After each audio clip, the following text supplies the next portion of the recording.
My beloved child, listen closely now, for what I am about to declare is not merely a word of comfort, but an eternal verdict issued from the throne of heaven. The matter that once hung over your head, weighing heavily upon your soul, has now been closed. It is no longer an open case for the world to scrutinize, nor a pending sentence waiting to be executed. I, the one who holds the scales of justice, have officially declared you are innocent. This verdict does not arise from favoritism, sentiment, or pity, but from the pure truth illuminated before me.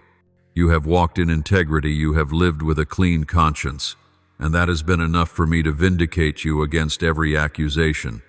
Remember, my justice is not like human justice. Human justice is often clouded by bias, swayed by public opinion, distorted memories, or incomplete stories. People may condemn based on what they hear whispered or out of the shadows of their own unhealed pain. But my justice is not founded on rumor or assumption. It is built upon eternal truth, fully visible only to my eyes. I have looked beyond every layer of words, every hidden intention, every fragment of memory. I have seen your heart in every moment, the motives behind your silence, the pain of being accused while unable to defend yourself. And I, the one who alone holds absolute truth, have spoken this verdict: you are innocent. There were times when you thought that if only you had said more, explained further, or held on longer, things might have turned out differently. You circled endlessly through the questions of what if only, perhaps. But understand this: today's verdict is not based on hypotheticals of what might have been, but on what truly happened. You did all you could within the measure of your strength, and I saw it. You chose silence when words would have only fueled conflict, and I witnessed it. You endured slander rather than retaliate, and I was there. You drew boundaries to protect your dignity, and it was I who gave you those boundaries. So why continue tormenting yourself? You are not guilty for choosing the path of faithfulness and integrity. Do not mistake this verdict as merely the removal of an unseen legal burden. No, it is far greater. It is the affirmation of your identity in my eyes. While others saw you through their distorted lens, I saw who you truly are. While false words tried to brand you a traitor or a deceiver, I saw loyalty, mercy, and a longing for peace burning in your heart. You are not defined by accusations. You are not bound by warped perceptions. You are defined by my gaze, by my word, by the decree from my throne. And in the eternal record next to your name, there is no line that reads guilty, but only this: chosen, loved, vindicated. Pause and consider. Why must I issue this verdict publicly in the courts of heaven? Because the accuser never falls silent. He is the one who plants lies in the mind, causing you to question your own worth. He longs to keep you sitting on the defendant's chair, in the imagined courtroom of your thoughts, whispering that you are to blame, that you are never enough, that you must carry responsibility for others' pain. But today, with a public declaration, I have silenced him. The voice of accusation has been overruled. The slander has been erased. And in its place echoes only my voice: you are innocent. What I want you to understand deeply is this: this justice does not come by chance, but by the unchanging nature of who I am. I am the righteous one. I do not judge by appearances. I do not lean to one side. I judge only by truth. Others may overlook the tears you held back, but I counted each one. Others may not hear the silent prayers you whispered, but I heard every word. Others may forget the sacrifices you made quietly, but I recorded them all. And because I have seen the whole, I alone have the authority to proclaim this vindication. Do you know the value of heavenly vindication? It frees you from the need to prove yourself to the world. It releases you from the burden of endlessly explaining yourself to those unwilling to listen. It grants you the freedom to live in the light without fear of the shadows of misunderstanding. You no longer need to knock on hearts begging for sympathy. You do not need to rewrite your story to fit the imagination of others. You only need to stand firm in the truth I have spoken, and that truth is enough. Let me make this clear. Your vindication is not a temporary victory, but an eternal decree. It cannot be overturned by new rumors. It cannot be shaken by harsh gazes. It cannot be erased by old memories resurfacing. When I have spoken, no one can add or take away. When I have declared you innocent, no accusation holds any weight. The gavel of justice has fallen, the verdict has been sealed, and the record has been closed. From this moment forward, you are no longer bound by the past, but free to step into the future. Therefore, my child, stop asking yourself whether you could have done more better or differently. Those questions are no longer necessary, for the matter has been settled in heaven. Do not let your mind turn into a courtroom without end. Do not let the whispers of the accuser become invisible chains. You have been vindicated. You have been protected by justice. You have been affirmed. You have been given a new name, one who lives in truth. Step out of the dark room of doubt and lift your head high in the light. Do not carry burdens that no longer belong to you. Do not bow under false judgments. Do not lose your joy over matters that I have already resolved. Walk as one who has been set free, for this is the truth: you are innocent. My beloved, I want you to understand that the vindication I give is not merely a verdict, but also a confirmation of the deep quality within you: integrity. The world may not recognize this value, for it often judges by outward results or spoken words. But I see the roots within the motives, the intentions, the choices you made in your most difficult moments. Integrity is not that you never stumbled, but that when you stood at a crossroads, you chose what was right, even when it cost you, even when no one acknowledged it. And I have seen this in you. Remember, many are quick to judge when they only see the surface of a matter. They see a decision, but not the inner struggles behind it. They hear a word, but not the words you restrained out of compassion. They look at a moment, but not the long journey of endurance that brought you there. For this reason, their conclusions are often flawed, lacking depth and wholeness. But I am not like them. I am the one who sees the entire picture. I am the one who hears the groans of silence, and I weigh not only the actions but also the motives behind them. And when I weigh, my scales tilt toward the integrity you have chosen to keep. Do you realize how many times I saw that you could have retaliated? You could have spoken sharp words in defense, presented evidence to protect yourself, unleashed anger in response. Yet you chose another way: to remain silent when words would wound, to stay calm when emotions wanted to erupt, to show kindness when others did not deserve it. That is not weakness, but strength under control. Integrity is when you have the right to do otherwise, but choose what aligns with your conscience and with my will. Not everyone understands this, but I do. Many in the world believe justice comes only through bold action, triumphant arguments, and relentless self-defense. But justice in my kingdom does not operate that way. My justice rests on truth and integrity. You do not need to raise your voice to be counted as righteous. You do not need to win every debate to prove you are right. You only need to keep a straight heart and leave the rest to me. That is why I have stood as your vindicator, because that integrity is an undeniable mark upon your soul. At times you fear that your silence made others misunderstand. At times you worry that your lack of reaction allowed them to believe the lies. But I want you to know, silence in integrity is never overlooked in my eyes. It is a testimony of trust. You trust that I am fighting for you, so you do not need to fight for yourself at the cost of your dignity. You trust that my word carries more weight than yours, so you hold back. And that restraint is living faith, a rare faith that I deeply treasure.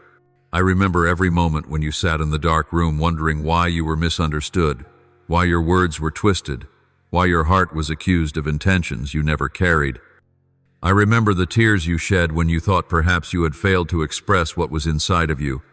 But I want you to know this: the failure was never yours.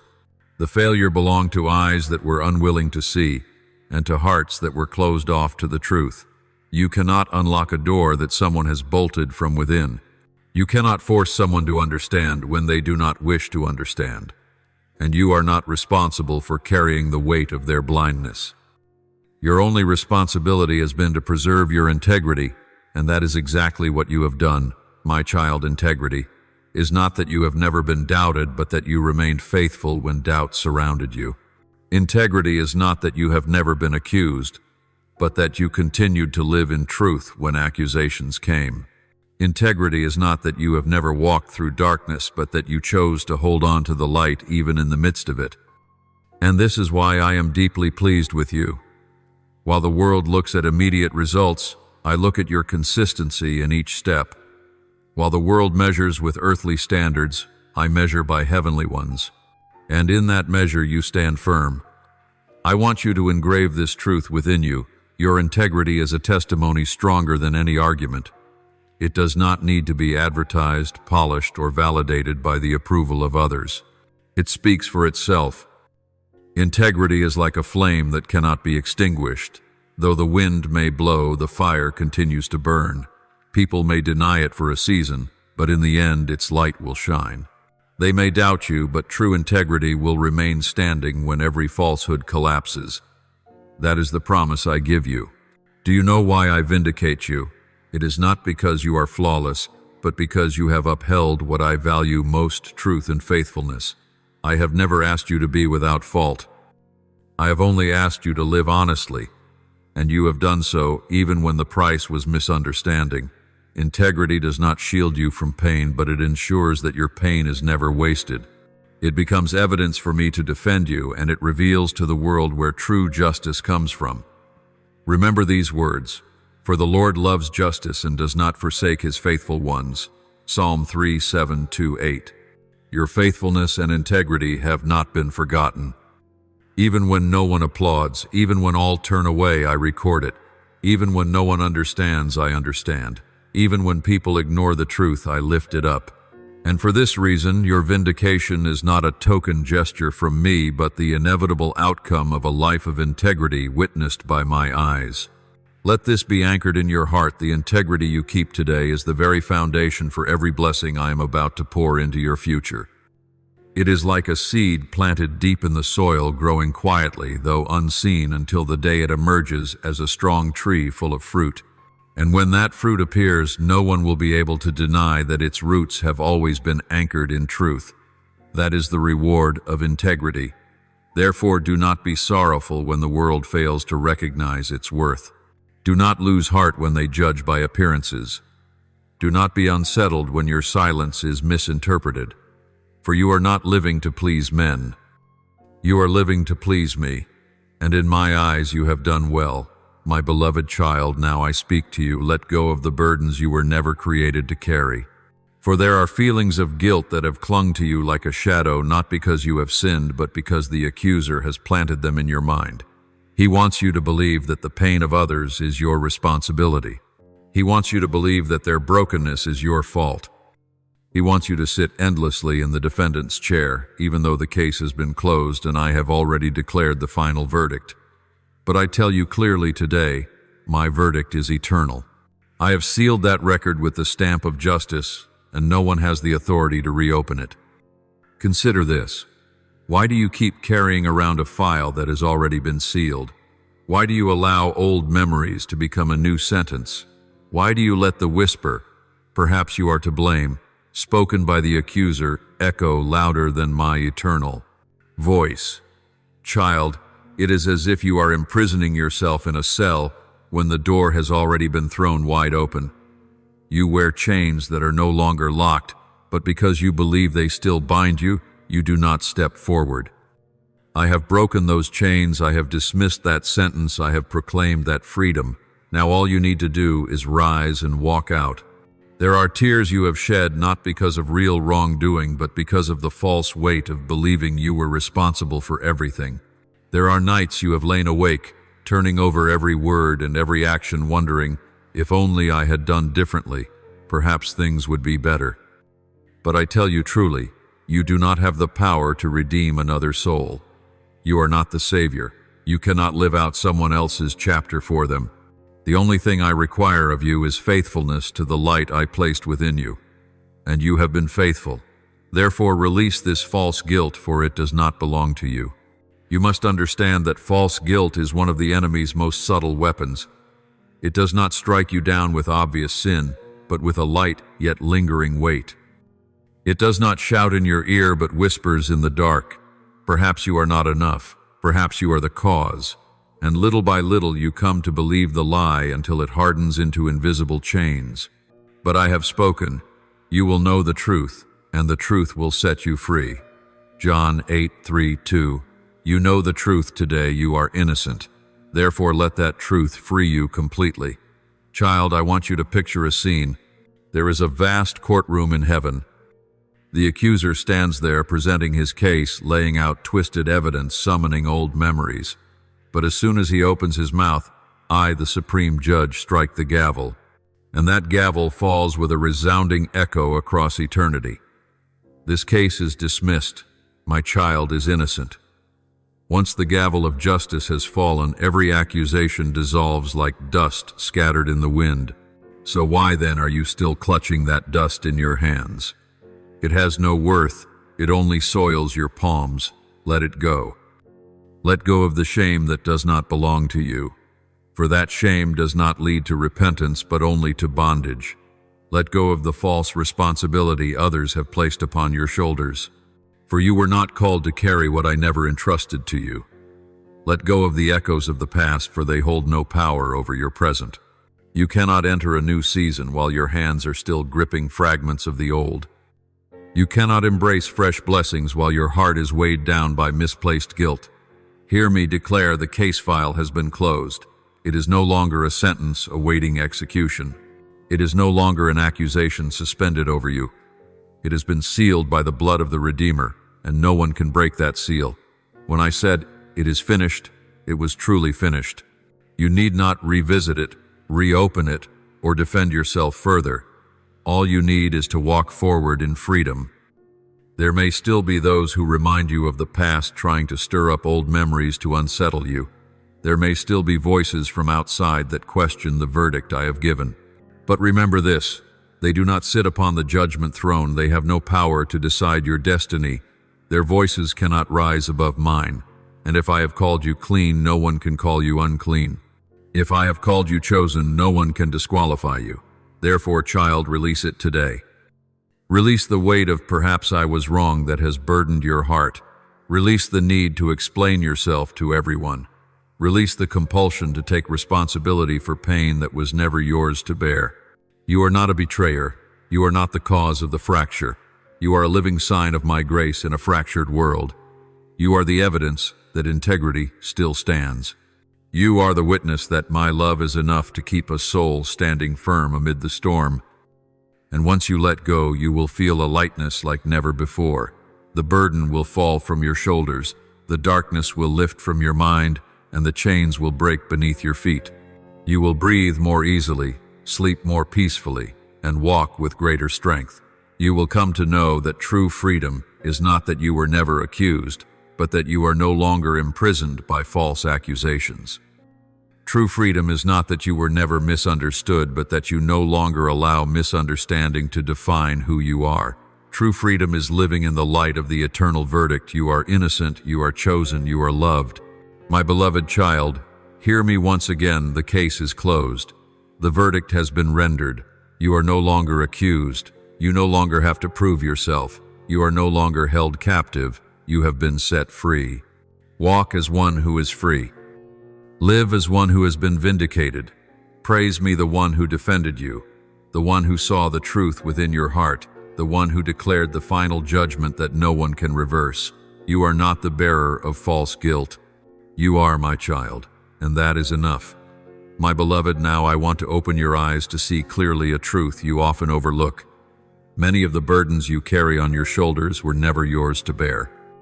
They are like invisible chains forged from old memories, from imposed responsibilities, from vague accusations you unknowingly accepted. You cannot even recall when you began to bow under their weight. You only know that the farther you walk, the more exhausted you become, as though something continually holds you back from moving forward. But I tell you this in truth, those chains were never placed on you by me. They are the product of lies, of fear, of unhealed memories. You often revisit the past and ask yourself, if I had acted differently, would things have turned out better? If I had said one more word, would that person have been less wounded? If I had stayed longer, would that wound have healed? These questions become a loop without exit. They make you believe you are the cause of the pain others have endured, even though the truth is far from it. You are not bound by what you did, but by the false sense of responsibility that old memories awaken. And each time those memories resurface, they tighten another chain around your soul. My child, memory can become a wise teacher when illuminated by truth, but it can also become a prison when tainted by lies. I have seen how you allow a distorted memory to define your worth. I have seen how a false accusation echoes longer in your mind than any word of praise.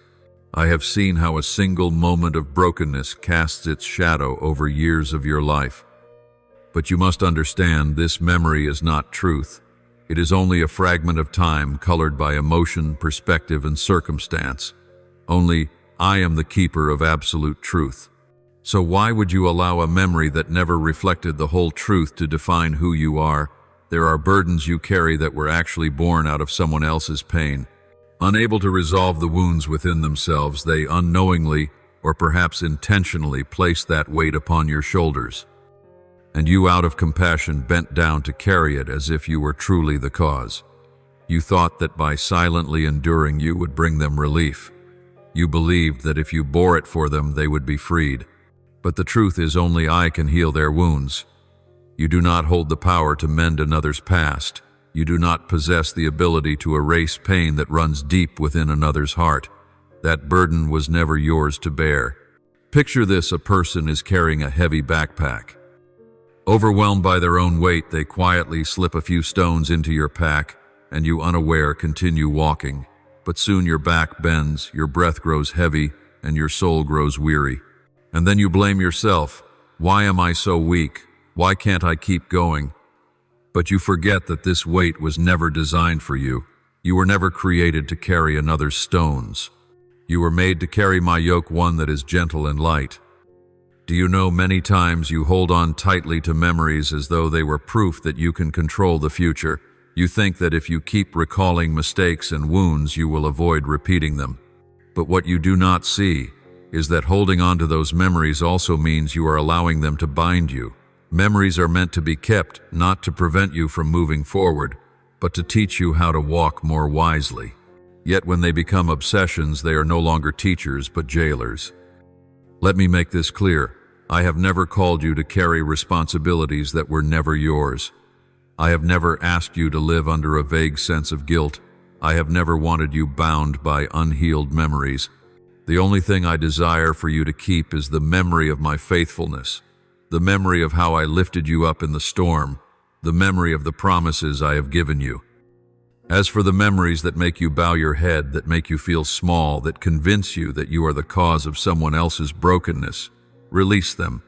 They are not lights to guide your steps, but shadows that obscure your path. My child, the chains of false memory are dangerous because they cause you to live like a prisoner even though the door has already been opened. They make you doubt yourself, keeping you from receiving the freedom I have already given. They pull you back into the past again and again instead of allowing you to step into the future. They drain joy from the present and blur your vision of what lies ahead. But I tell you the truth, you owe nothing to the past. You have already stepped out of it. You have already been acquitted by me. So do not let those chains hold you any longer.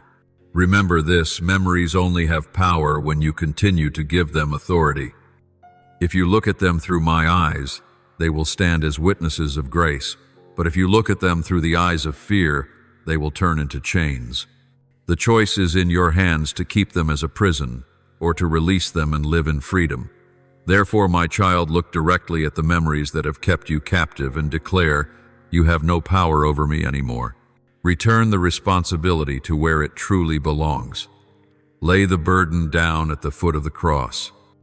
Believe that I am powerful enough to deal with the past, and all you need to do is step into the present with faithfulness. You are not the jailer of memories. You are my child, free and beloved. My precious one, listen to my voice today, for I want to set before your eyes a vivid picture of deliverance. You have grown accustomed to the feeling of chains around you, to the whisper of accusations, to the door that seemed locked shut. But I tell you the truth, it is nothing but an illusion the enemy has crafted so that you would believe you are still a prisoner. In reality, those chains have long been broken, that door has long been opened, and the verdict of acquittal has already been proclaimed from the throne of heaven. The issue is not that the chains remain, but that you have not yet believed that you are free. Picture a dark prison where you sit in a corner convinced you are sentenced for life. The walls are high, the iron gates heavy, the cold shackles grip your hands and feet. Every day you hear the accusations echo. You are guilty. You must stay here. You will never step out. Believing those words, you never even tried to rise. But then one day a beam of light breaks through the crack. You hear my voice resounding and powerful. Stand up. Step out. You are free now. You hesitate, but when you tug at your hands, the chains fall away. When you touch the door you thought locked swings open, and you realize that all those years you lived as a prisoner when in truth you were already free. This is the reality for many of my children. They are held captive not by a true sentence but by a false sense of guilt. They bow their heads before accusations that hold no weight. They live bound by emotions, believing they are not good enough, not worthy enough. But when I declare you are innocent, those chains are broken. When I proclaim you are chosen, the prison doors swing open. When I say you are loved, the darkness loses its grip. The only question that remains is this: will they believe and step out, or will they remain sitting in the shadows? My child, liberation is not merely an outward event, but a fundamental transformation in the mind and the heart. You may step out of the prison cell, but if your thoughts still carry the image of a prisoner, you will continue to live as one held captive. That is why I do not only open the door, but I call you to walk through it. I do not only shatter the chains, but I give you wings to fly. I do not only declare you innocent, but I grant you a new identity. For true freedom is not simply the absence of confinement, but the ability to walk in the light with a renewed heart. I remember when you trembled, wondering if anyone would believe you, if anyone would truly understand you. You thought freedom meant being validated by people. But I teach you this: true freedom does not depend on the gaze of others. It comes from my voice. When I say go in peace, then even if doubts remain, you are still free. When I say lift up your head, then even if critics remain, you are still honored. When I say come out of the darkness, then no door is heavy enough to hold you back. Let me illustrate further. You are like a bird once trapped in a cage. For years you believed the door was sealed, so you only fluttered within the narrow space. But today I have opened the cage. I call to you, fly out, for the sky itself is your home. Yet if you remain afraid, if you still doubt, you may choose to stay in the familiar cage.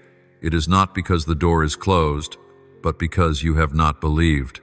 You must stretch your wings, beat them once more, and discover you can still fly.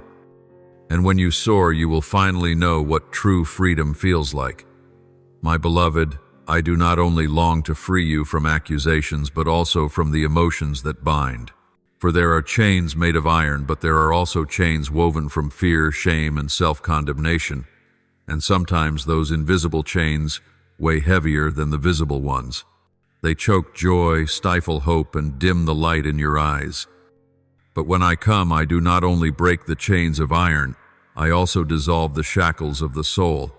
I do not only open the prison doors, I also unlock the doors of the heart. Hear this: you no longer need to carry the echo of old accusations in your heart. Do not replay the words others once said. Do not hold on to the suspicious glances. Do not let your mind become a courtroom where you accuse yourself again and again. I have spoken definitively. You are free. Now let your heart agree with that verdict. Imagine today as a new morning. You open your eyes and see the chains have vanished. No more accusing voices in your ears, only the sound of my words: you are mine. You are loved. You are set free. You breathe deeply, and the air of freedom fills your lungs. You step out from the door that once confined you, and light surrounds you. Each step you take is no longer heavy with false guilt, but light with true grace. This is the image of liberation I desire for you to live in every single day. And remember, this liberation is not merely for you to feel relief, but for you to step into a new mission. Freedom is not the end point, it is the beginning. You are no longer bound so that you may love more deeply, hope more fiercely, and serve more faithfully. You have been set free to become a living testimony that no accusation can stand against my verdict. You have been set free to walk in the peace that the world cannot take away. My beloved, I want you to etch this truth into the depths of your heart. True freedom does not come from the acceptance of people, but from the grace I have given. You may be praised today and criticized tomorrow. You may be exalted by some and condemned by others. Such things shift like the wind. But my grace does not change. It is the unshakable foundation, the immovable rock. Out of that grace, true freedom is born, and that freedom cannot be bound by any human word or gaze. Remember this: when I called you out of darkness, I did not seek the counsel of men. When I declared you forgiven, I did not need the approval of any human counsel. When I affirmed you as chosen, I did not look for the agreement of the crowd. All of it came directly from me, and once I have spoken, no one can overturn it. The freedom I give is not dependent on the world's recognition for it, is sealed by the blood of Christ. That blood has cleansed, redeemed, and opened the way, and no voice can erase what has already been written. My child, often you think that freedom means being understood and accepted by all. You long for the day when everyone will acknowledge your innocence and see your true heart. But you must understand, even my son, the perfect sinless one, was misunderstood, mocked, and unjustly judged. He bore the rejection of the world, yet it never diminished his identity or his mission.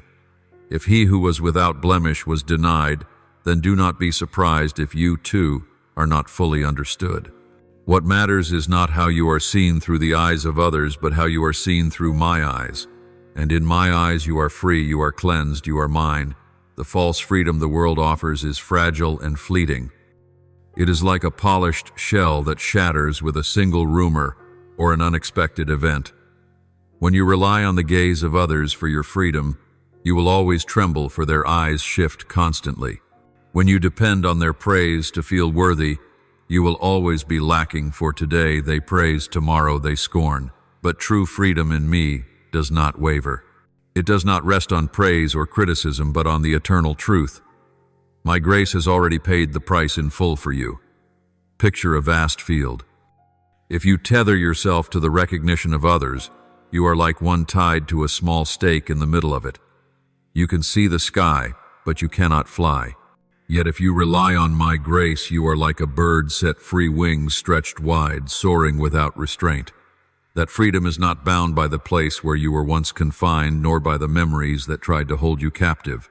It opens into an endless expanse where you can be fully yourself in my light.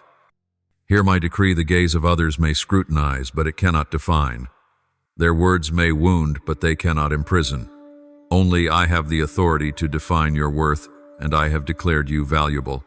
Only I have the right to decide your future, and I have written it with plans of peace, not of harm. Only I have the final word, and that word proclaims you are free. My child, walk in that freedom. Do not let the judging eyes cause you to shrink back. Do not let the words of criticism silence you. Do not let the memory of false accusations keep you bound in fear. You no longer live to prove anything. You no longer need to convince others of your innocence, for I declared it long ago. All you need is to live fully in the freedom that grace has given, so that your very life becomes a testimony louder than any argument. This freedom will change the way you see everything. You will see yourself no longer as one indebted to the past, but as one blessed for the future.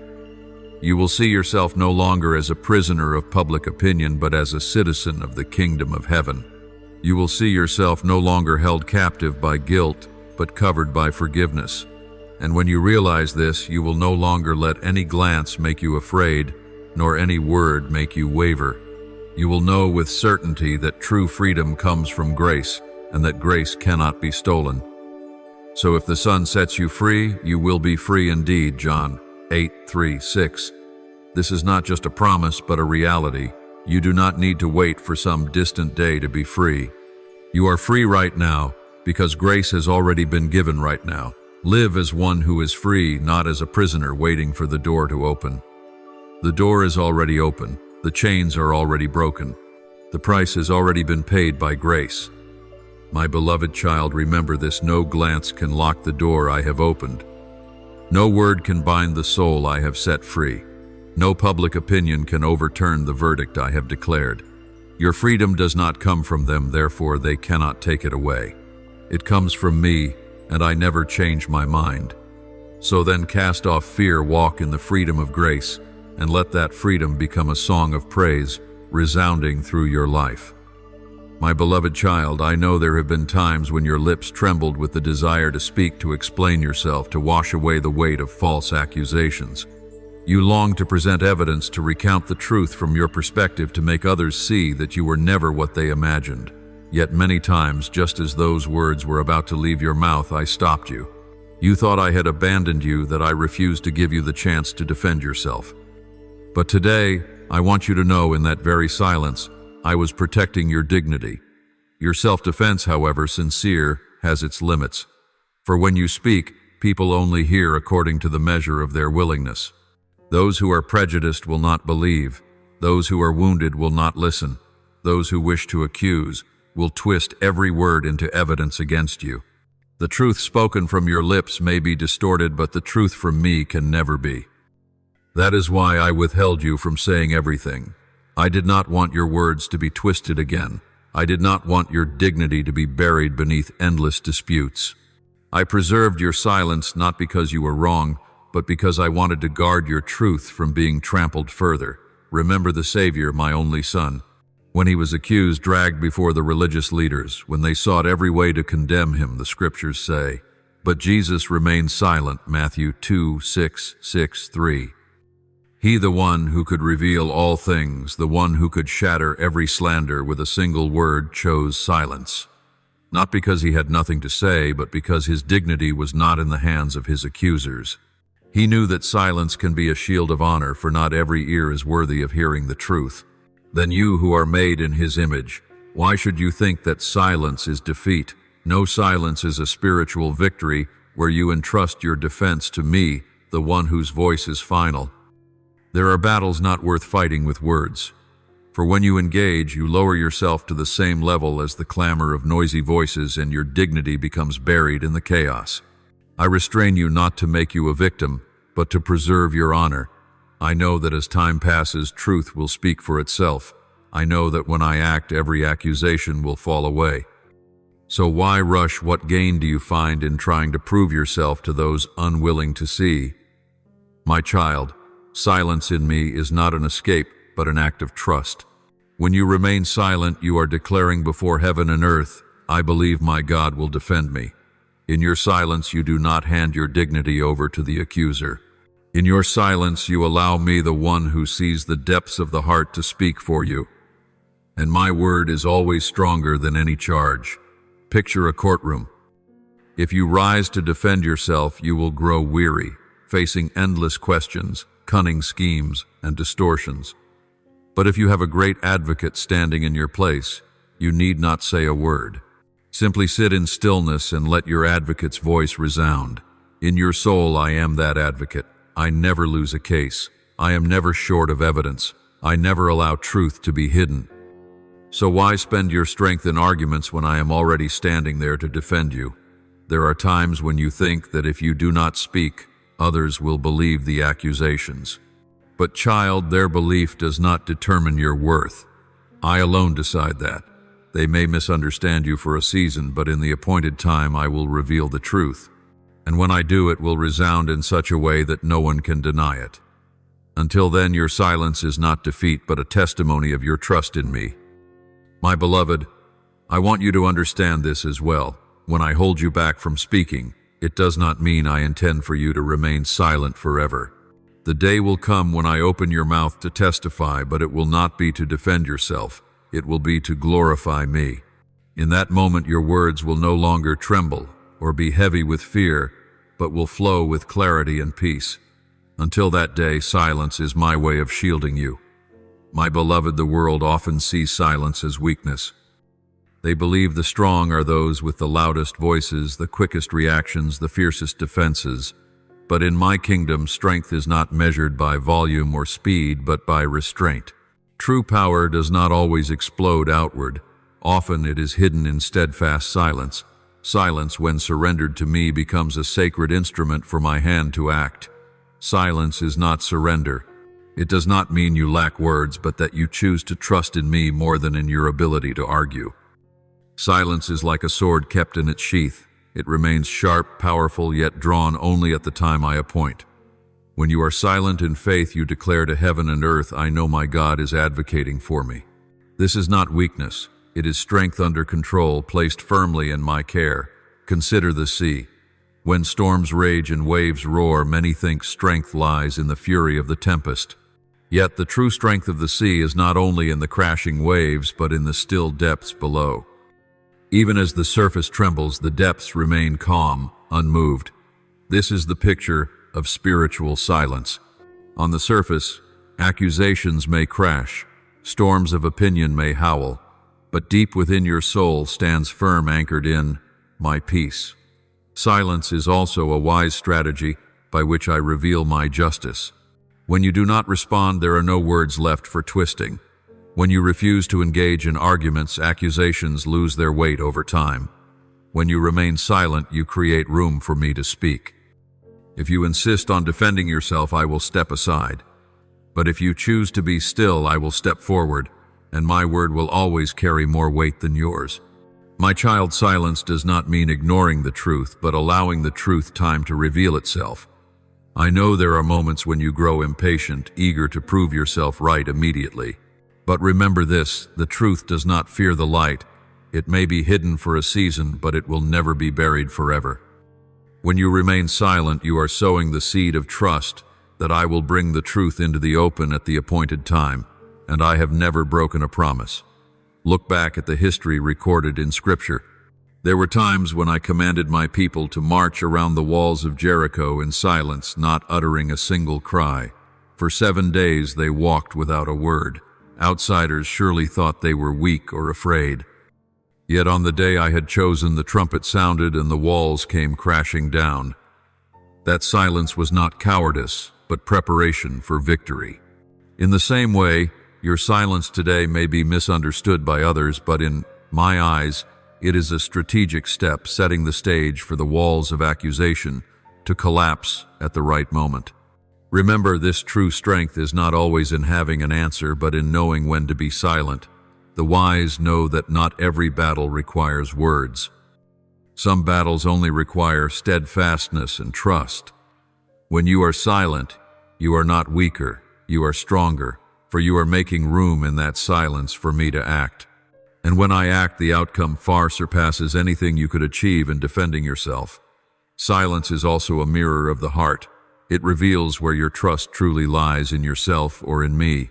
If you cannot endure silence, you will rush into arguments and try to defend your case, often only to end up more wounded. But when you choose silence, you are placing your confidence in me, and that silence becomes evidence of faith. The world may see it as weakness, but heaven sees it as strength. My beloved, silence in me is itself a language. It speaks to the accuser, I need not prove myself, for the Almighty has already justified me. It speaks to the onlookers, the truth requires no debate, it will unveil itself. It speaks to your own soul, I am safe, for my Lord holds me. And those unspoken words resound more powerfully than any argument you could make. Never forget, this silence does not make you smaller, it makes you grow. It does not strip you of your voice. It gives weight to your words when they are spoken at the right time. It does not make you lose. It keeps you in a position of spiritual victory. For when you are silent in me, you step into a place of safety where the accuser cannot reach and where only I have the right to speak on your behalf. My beloved, after teaching you the value of silence, I now call you to walk in wisdom, transforming silence and action together into a living testimony. For silence that merely avoids conflict is not enough. Silence in me must be joined with steady steps in the light.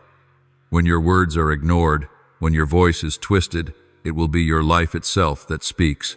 A life reflecting my truth, peace, and love is the most powerful sermon, surpassing any defense. Remember this, the world often judges by words, but I judge by the heart and by deeds. Words can be twisted, but a steadfast life cannot be denied. When you keep walking in righteousness amidst slander, each step becomes proof that my grace is real. When you choose forgiveness over retaliation, patience over anger, peace over chaos, Those very choices ring out as declarations louder than any argument. You need not shout to prove your innocence. You only need to let my light shine through your daily actions. Look to my Son, Jesus Christ. He did not defend himself when falsely accused, but he healed the sick, gave sight to the blind, and raised the dead.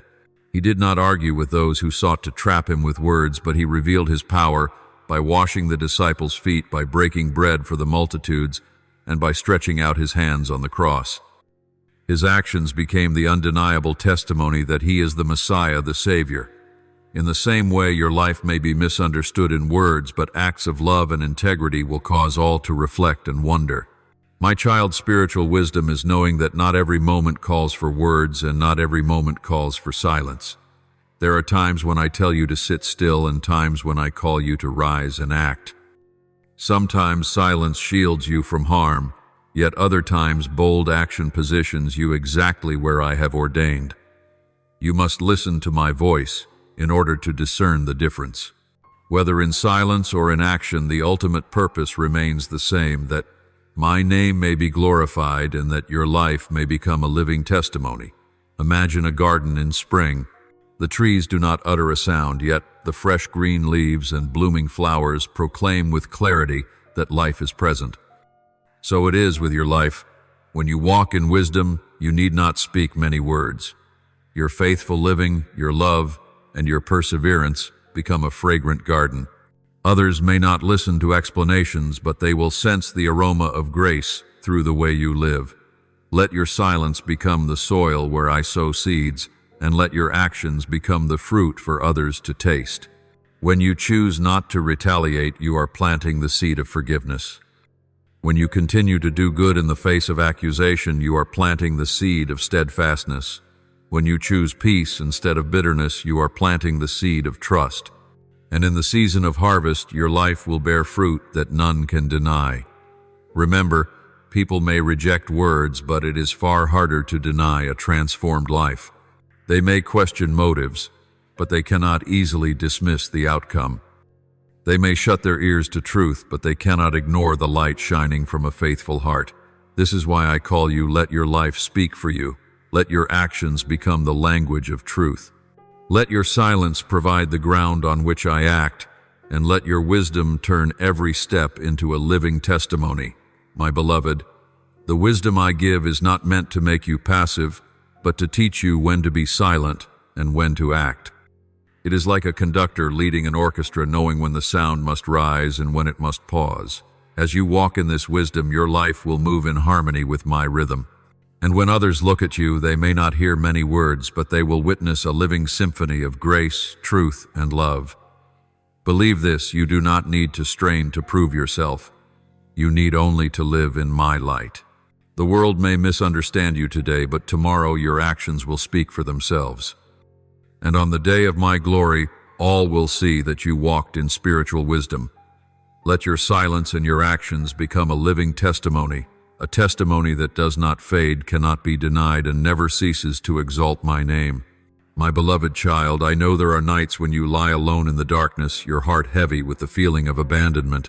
There are moments when, though people surround you, your soul feels empty, as if you stand alone in a vast wilderness. There are times when the accusations of others echo so loudly that you begin to believe no one understands you, no one believes you, and even I seem silent. But hear me, in the very moments when you feel most alone, I am there. When the night grows darkest, my eyes still rest upon you. When every other voice turns away, my whisper remains.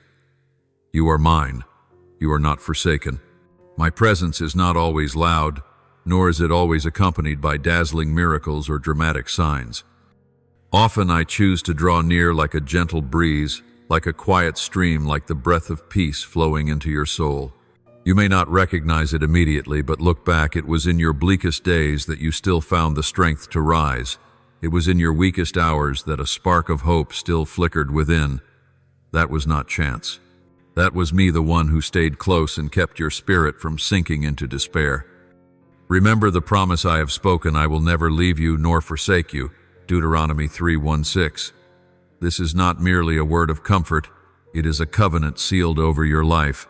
When others walk away, I remain. When friends fail to understand, I understand. When those you trusted turn their backs, I remain faithful. My presence is not dictated by your feelings, nor does it shift with circumstance.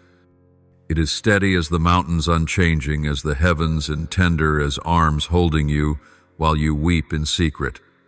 There are moments when you blame me for being silent, when you think I do not answer quickly as you pray. You imagine that silence means I am distant.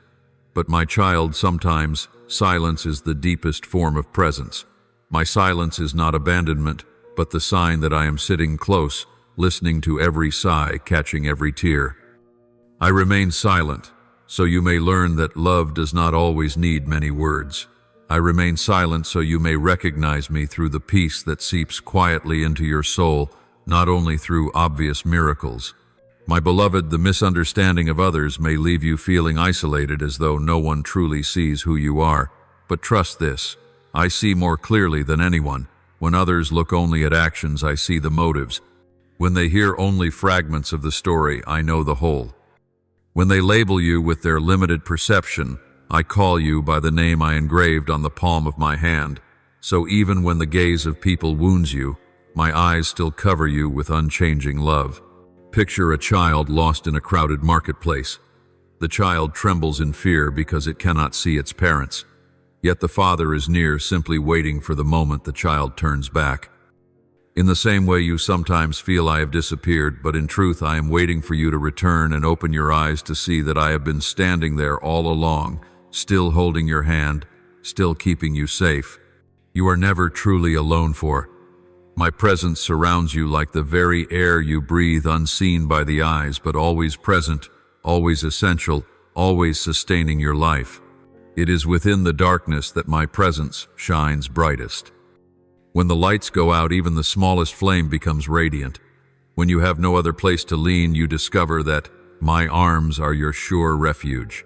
When the world grows silent, my whisper resounds louder than ever. Do not think loneliness proves I have forsaken you. Loneliness is only the backdrop against which you can uncover the nearness of my presence. Today I invite you to shift your vision. Do not measure my presence only by noise or intense emotion. Learn to recognize me in the quiet. Learn to perceive me in the sudden thought that brings you peace. Learn to discern me in the hand extended at the right time, in the encouragement you did not expect. These are all the ways I manifest myself, so you may know you are never alone. My beloved, even when you are misunderstood, abandoned, or feel as though everything opposes you, never forget that I have never disappeared. I quietly cover you, as the heavens cover the earth, as the sea embraces the shore. My presence not only walks beside you, but goes before you to prepare the way, follows behind you to guard, and dwells within you to uphold. Rest in this truth. Loneliness is only a feeling, but my presence is an eternal reality. My beloved child, I want you to understand this crucial truth. Human presence and my presence are not the same. People may stand close in body while their hearts remain far away. They may speak sweet words today and turn away tomorrow. They may promise to remain, but when the storm rises, their promises prove fragile. The presence of people is beautiful, necessary, yet always limited. But my presence is unchanging, complete, and surpasses every circumstance. It is not bound by time, not swayed by emotion, and never conditional. You have experienced this before. Some said, I will always be by your side, yet when trials came, they grew silent or withdrew. At times you sought comfort from friends only to find they could not comprehend your pain. You felt alone even in a crowd because their presence could not touch your deepest wounds. But I am different.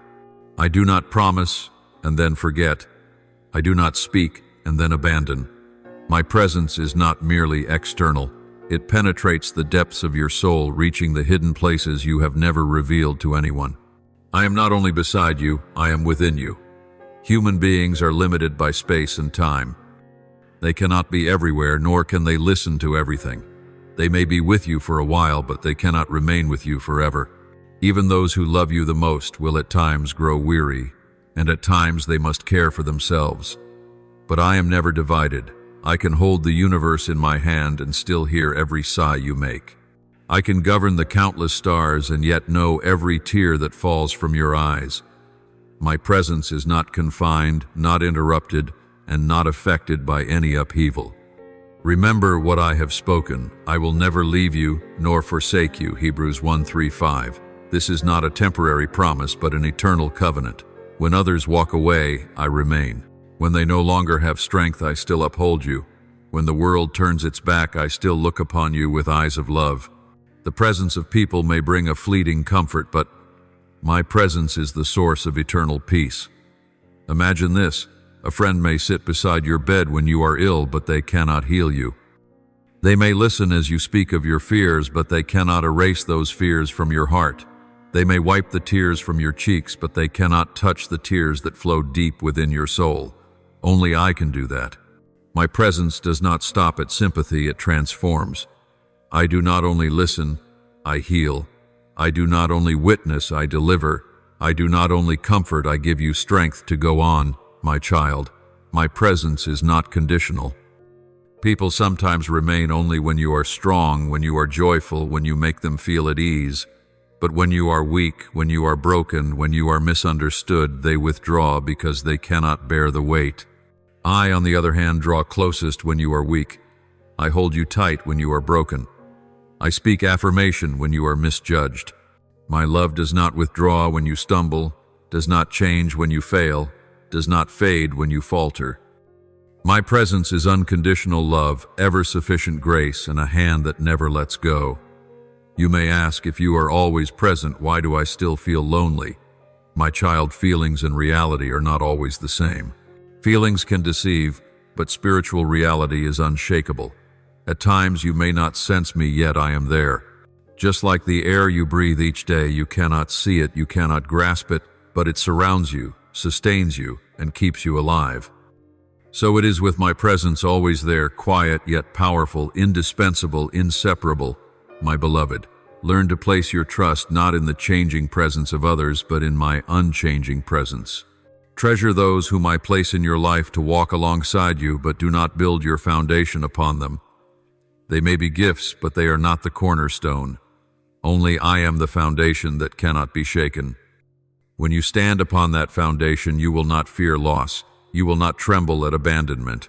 You will not collapse under suspicious eyes. You will know that no matter who departs, you are safe because I will never forsake you. My beloved, I invite you today to live in a new reality, the reality of an unchanging presence. For when you become aware that I am with you, everything else loses its power over your life. Fear, which feeds on the sense of isolation, will fade away. Anxiety over the opinions of others will no longer bind you.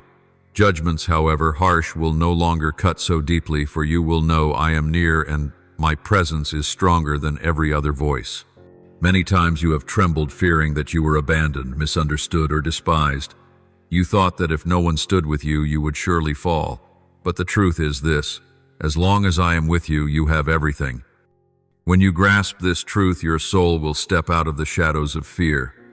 Like a child holding his father's hand in a crowd, he no longer feels lost among countless strangers, for he knows that loving hand still holds him firm. In the same way, when you hold my hand by faith, the gaze of the world will no longer have power over you. The awareness of my presence is the very secret of peace. Peace does not come when the storms around you cease, but when you are certain that I am in the boat with you. The waves may still rise high, others may still doubt, but if I am with you, you can rest even in the middle of the tempest. Peace is not the absence of difficulties, but the assurance that in every circumstance I will never leave you. When you live with this awareness, you will realize that the judgments of the world are only distant echoes, while my voice resounding within you is the most powerful truth. Remember, I am not calling you to run from the gaze of men, but to walk in the light of my presence. For when you walk in this light, that very light will drive away the darkness of judgment.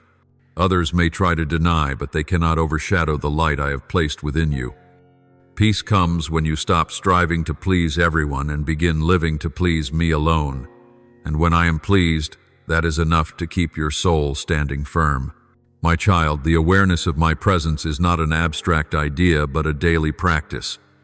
Each morning when you open your eyes, whisper to yourself, "The Lord is here." When you step into the streets facing unfamiliar eyes, remember, He is still with me. When you hear harsh words, pause and breathe.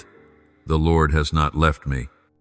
And when night falls, as you lay your head upon the pillow in silence, be assured He still keeps watch over me. This awareness will become like armor upon you, carrying you through each day without fear. I know there will be people who continue to judge, who will not believe, who will not change their view of you, but that does not matter when you know that I see you as you truly are. The awareness of my presence will free you from the need to explain yourself. It will give you courage to keep walking, even when others turn away. It will grant you rest, even when public opinion grows loud. And it will open to you a life no longer controlled by fear, but guided by peace. Imagine a warrior going into battle. If he looks only at the number of his enemies, he will tremble. But if he is aware that behind him stands a mighty army, he will fight with courage. In the same way, if you focus only on the doubtful eyes of others, you will tremble. But if you know that my presence surrounds you, you will move forward in strength, unafraid of judgment. You will understand that you are not walking alone, but that the Almighty goes before you, behind you, and beside you. My beloved, I call you to live each day in this awareness. Do not wait for a dazzling sign to feel my presence. Learn to recognize me in the small things, in the quiet of your breath, in the first rays of morning light, in the rhythm of your heartbeat, in the life still flowing through you. Each moment you remember that I am near, fear loses its power. Each time you lift your eyes and recall that I cover you, judgment loses its grip. My child, my presence never departs. As long as you live in this awareness, your life will be transformed. Fear will no longer be a burden. Judgment will no longer be chains, and peace will become the very air you breathe. You will walk more lightly, more strongly, more freely.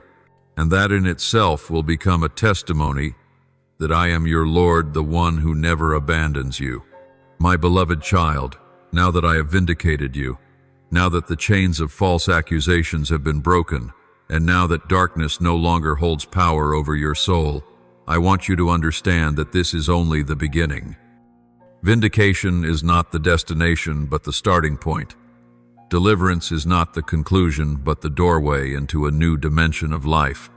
I did not bring you out of prison merely for you to sit safely in comfort, but to step into a destiny greater than yourself. This destiny is not measured by prominence or worldly recognition. It is not dependent on whether you are applauded by people, nor on whether you ascend platforms of glory according to earthly standards. True destiny is when your life becomes a living letter from me to the world. It is when every action, every choice, every step you take reflects the glory of the one who called you out of darkness. And this is a destiny far greater than any personal dream, for it does not concern you alone, but also the countless souls waiting to be touched through your life. My child, I did not vindicate you, merely so you could breathe a sigh of relief.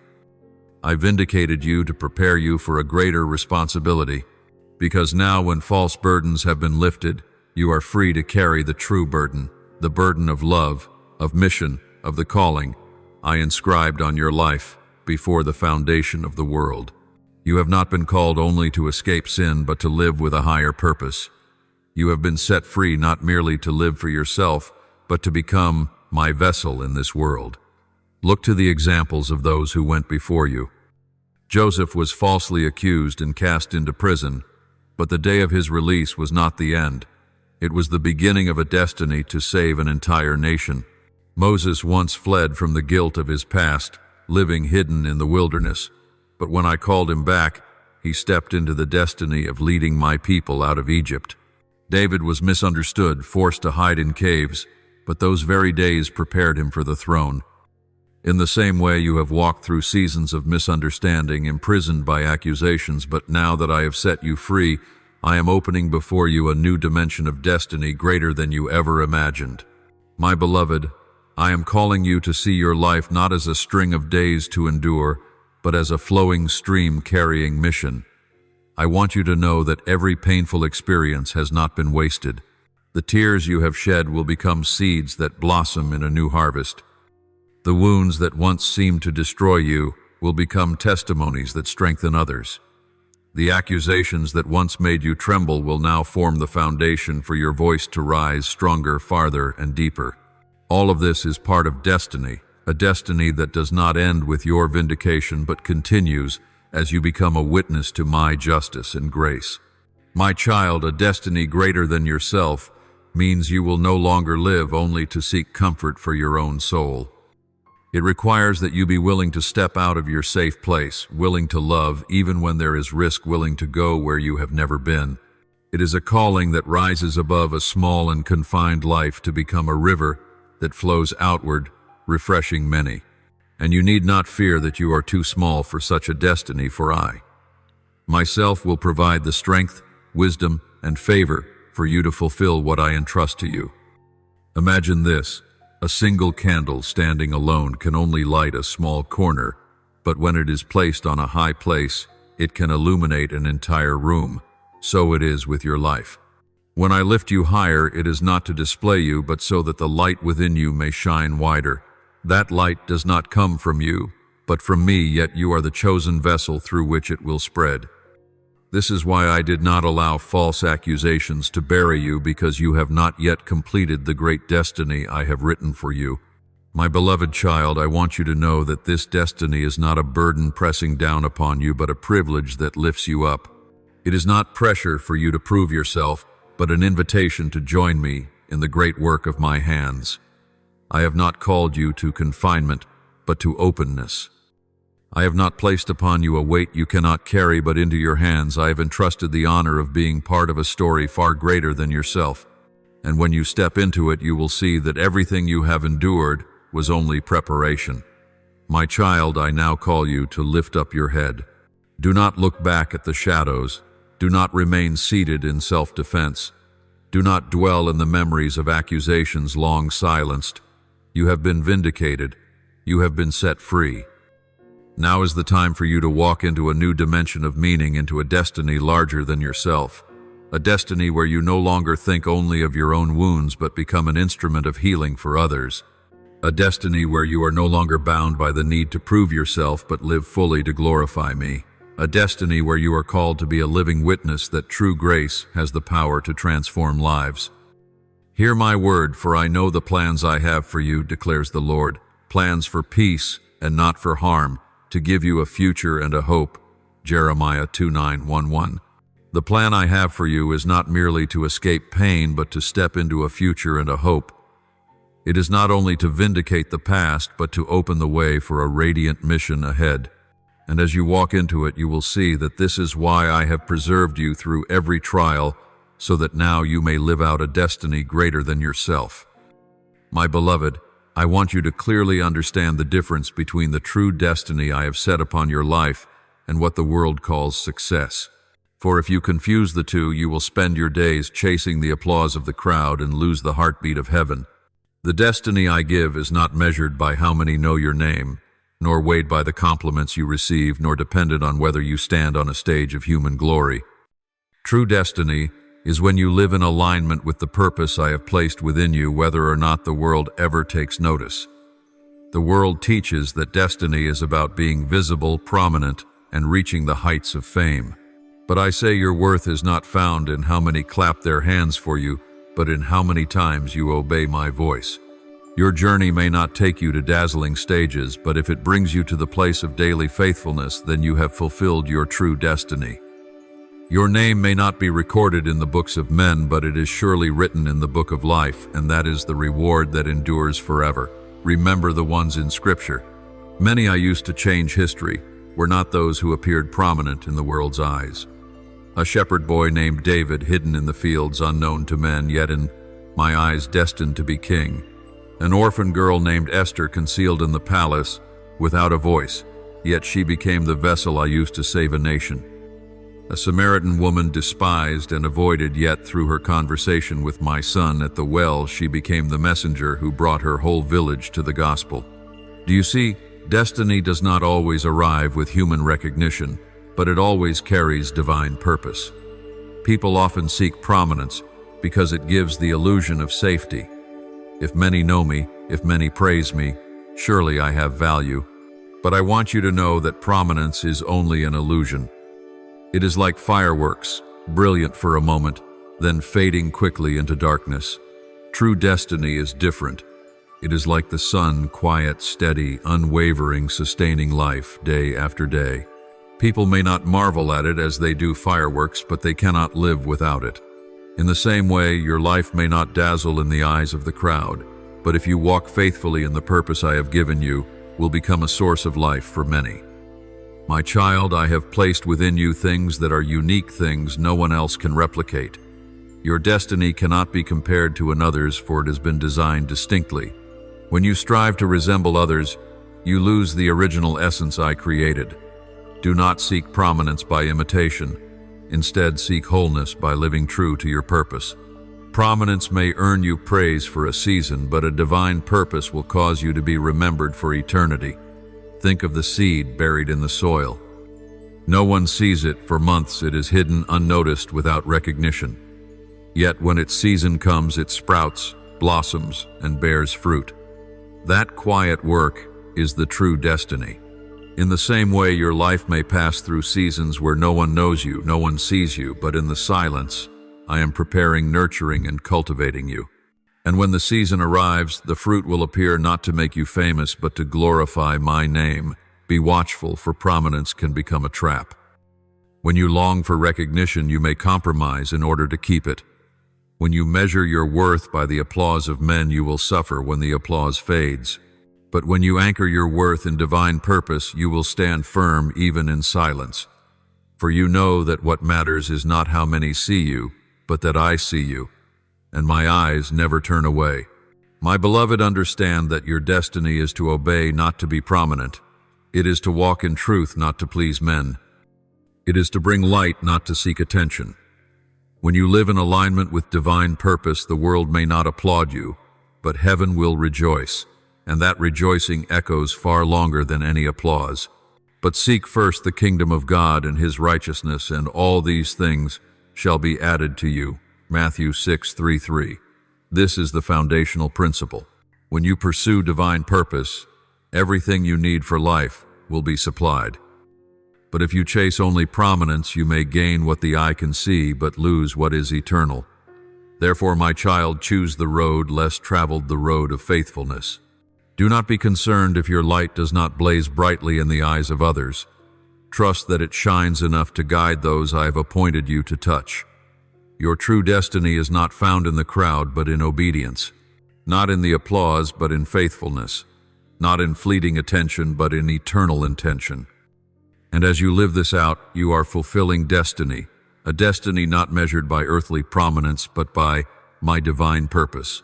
My beloved, let me encourage you now, do not fear, but rise with courage. Everything you have endured, from the bitter trials to the sweet moments, has never been by chance. They are links in the great chain of purpose I ordained before the foundation of the world. Your destiny was not hastily written after your birth. It was engraved upon my heart from eternity. You are not the product of coincidence. You are the masterpiece of one, with clear and intentional design. My child, pause and reflect. Before the mountains appeared, before the seas were formed, before the sun rose for the very first time, I had already thought of you. When not a single star yet shone in the heavens, I had already written your name in the book of life. Before anyone could accuse, judge, or doubt you, I had already declared you are chosen.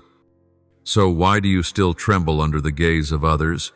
Why do you still fear as you walk into destiny? You have long been prepared for this path, and no power can prevent the plan I have ordained. My child, fear is the final chain the enemy seeks to bind you with. It whispers, you are not good enough, you will fail, you have nothing special. But remember this, the enemy cannot create it, can only lie. And the truth is this, you were fearfully and wonderfully made. Psalm 139:14.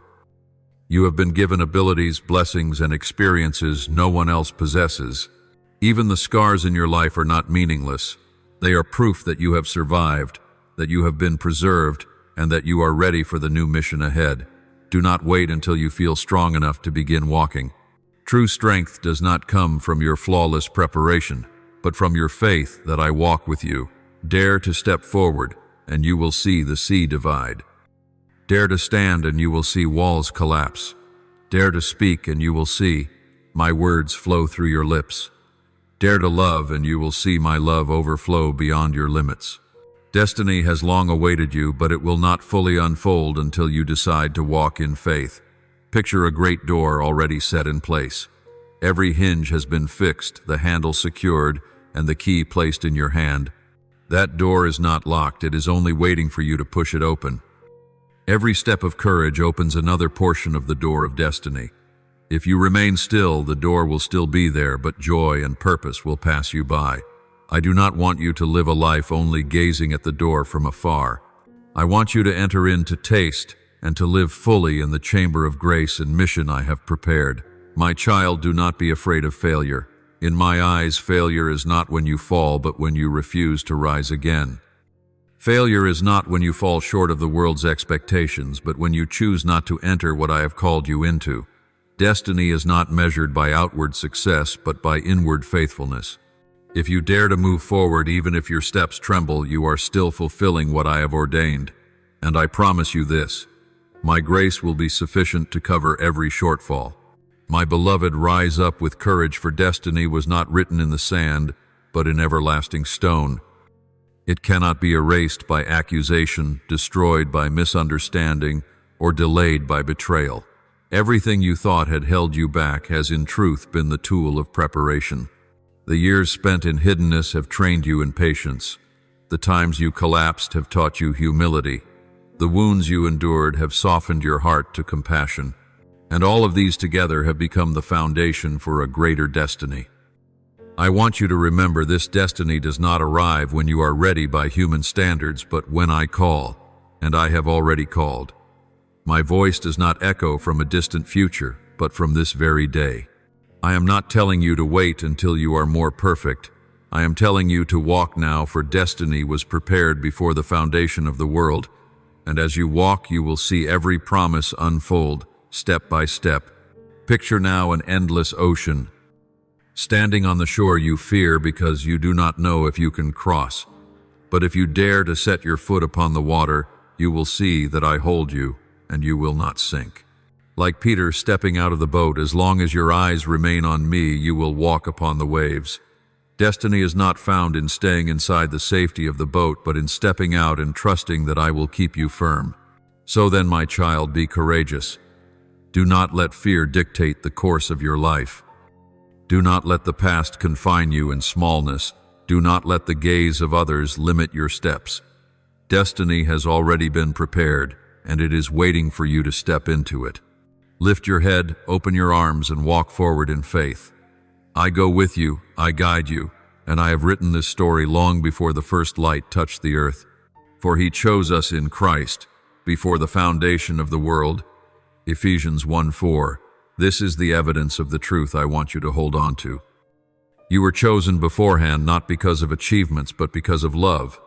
Not because of merit, but because of grace. And since you have been chosen, your destiny is secure. All you need is the courage to rise, to believe, and to step forward. My beloved, hear me again. Do not fear. I am with you. Do not hesitate. I have prepared the way. Do not delay. The door is already open. Step into destiny, the destiny greater than you have ever dreamed, of the destiny written by my hand before the dawn of time. And as you walk forward, you will see fear is only a shadow, while the truth is my eternal light covering you. My beloved, I want you to understand one of the deepest secrets of the kingdom. Forgiveness is not only a gift you give to others, but also the path to the freedom of your own soul. Forgiveness does not deny that the wound happened, nor does it erase the memory of the pain. Forgiveness is the choice not to let that wound rule you for another day. Forgiveness is the key that unlocks the prison of bitterness, the prison that often you yourself have locked from within.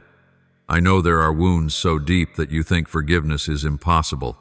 You say, if they had not done this, I would not be in such pain. If they had not betrayed me, I would not have lost so much. If they had not slandered me, my honor would not have been scarred. You are right, you did not imagine that pain. But here is the truth. Holding tightly to resentment does not heal the wound. It only spreads it further. Clinging to bitterness does not change the other person. It only burdens your own soul. And every day, you refuse to forgive you. Hand over to the one who hurt you the power to keep ruling over your spirit. Forgiveness does not mean declaring that wrong has become right. Forgiveness means you refuse to let the wrong continue to shape your life. Forgiveness does not mean agreeing with injustice. It means laying down the weight of that injustice so that I, the righteous judge, may deal with it. Forgiveness is not weakness but strength, because it requires you to let go instead of clinging. The world often thinks that revenge is strength, but I declare true victory is forgiveness. Picture someone holding a burning coal in their hand, waiting for the chance to throw it at their enemy. Yet while waiting, it is their own hand that burns their own flesh that is destroyed. That is the picture of bitterness. It does not consume the other as much as it consumes you. Forgiveness is when you choose to drop the coal so your hand can be healed. And when you do, you are no longer bound by the fire of hatred. My beloved, forgiveness is a powerful spiritual act because it means you surrender the right to judge and entrust it into my hands. I judge more justly than anyone else. I know the truth. I see every detail, I weigh every motive. When you forgive, you are not letting the offender escape justice. You are placing the matter into the hands of the one who alone has the authority. And when I deal with it, justice is not only carried out, but is also accompanied by the opportunity for repentance and transformation. My child, the forgiveness I call you to is not forced, but a voluntary choice flowing from grace. You may say, I cannot forgive, and I agree by yourself you cannot. But the grace I give is the very strength that enables forgiveness. As Christ prayed on the cross, Father, forgive them, for they do not know what they are doing. Luke 2:3-4. It was love greater than the pain that moved him to forgive, and that very love now lives in you, enabling you to do what once seemed impossible. My beloved child, forgiveness is not a feeling but a decision. The pain may still linger and the memories may still sting, but forgiveness begins when you decide not to let the past dictate the present. Forgiveness is the choice to embrace freedom, even when your heart has not yet found ease. Each time you choose to forgive, another chain falls away and a part of your soul is released. Forgiveness is rarely completed in a single moment. It is often a journey. Yet with every step of forgiveness, you move closer to perfect freedom. My child, I do not deny that some wounds are too deep for you to simply let go. But I promise you, this no chain is stronger than the power of forgiveness. No pain is beyond the reach of grace to heal. Forgiveness does not erase memories, but it heals them. Forgiveness does not alter the past, but it reshapes the future. And your future is not meant to be confined in bitterness, but to be opened wide in freedom. Hear my words: when you forgive, you open the prison door for yourself. When you forgive, you cut the cord that ties your soul to the one who wronged you. When you forgive, you step into a new space, one filled with peace, with lightness, and with freedom. Forgiveness is the pathway of liberation for the soul, and today you are invited to walk upon it. My beloved, I want you to see another depth of forgiveness. Forgiveness is not only a way of setting your soul free, but it is also the key that unlocks the possibility of restoring relationships. For when forgiveness is present, it is like a bridge built across the chasm of hurt. It does not guarantee that all will walk across to meet again, but without that bridge, the separation remains absolute. Forgiveness is the very first doorway that makes reconciliation possible. People often say, I will forgive when they change, when they apologize, when they prove themselves. But the truth is, if you wait for that, reconciliation may never come. Forgiveness is not a reward for the one who has made amends. It is the foundation for restoration. Forgiveness says, I choose not to let the past dictate the present. When you forgive, you not only free your soul, but you also remove the barrier that blocks the flow of love and healing. My child, remember the image of the loving father in the parable. When the prodigal son returned, the father did not wait for a perfect apology, nor did he demand repayment. His heart of forgiveness had already been opened, and it was this that made reconciliation possible. If the father had held on to bitterness, keeping his distance, the reunion would never have happened. Forgiveness not only heals you, but it also creates the space for others to begin their own healing journey. Picture a heavy iron door locked tight with chains of anger, pain, and resentment. Those outside may wish to come in, but they cannot. Those inside may long to connect, but they remain trapped. Forgiveness is the key that unlocks that door. Once it opens, light can pour in, and both sides have the chance to see each other with new eyes. You cannot control how others respond, but when you forgive, you place the opportunity for restoration into motion. My beloved child, forgiveness does not mean immediately returning to an old relationship as though no wound had ever occurred. Forgiveness does not erase memory, nor does it remove the need for wisdom. Some relationships after forgiveness can be rebuilt, but others may require a safe distance, so both can learn again how to walk forward. What is certain, however, is this forgiveness opens the door to restoration, even if that restoration may take different forms. At times it is complete reconciliation. At times it is simply the quiet peace of a heart no longer bound by bitterness from the past. My child, I want you to know that I treasure restoration deeply. For every relationship healed is a reflection of my kingdom. When you forgive, it is as if you are setting a table in the desert and inviting the other to sit.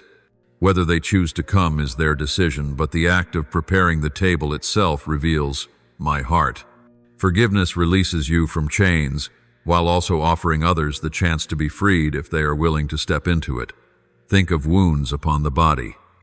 If a wound is bandaged in bitterness, it festers, spreads, and leaves painful scars. But when the wound is uncovered and cleansed with forgiveness, healing begins. And when healing comes, it can even become the point of renewed closeness and shared compassion. Forgiveness is the cleansing process, ensuring that the poison of resentment does not continue to corrode the bonds of relationship. My beloved, sometimes you fear that if you forgive, you will only be hurt again.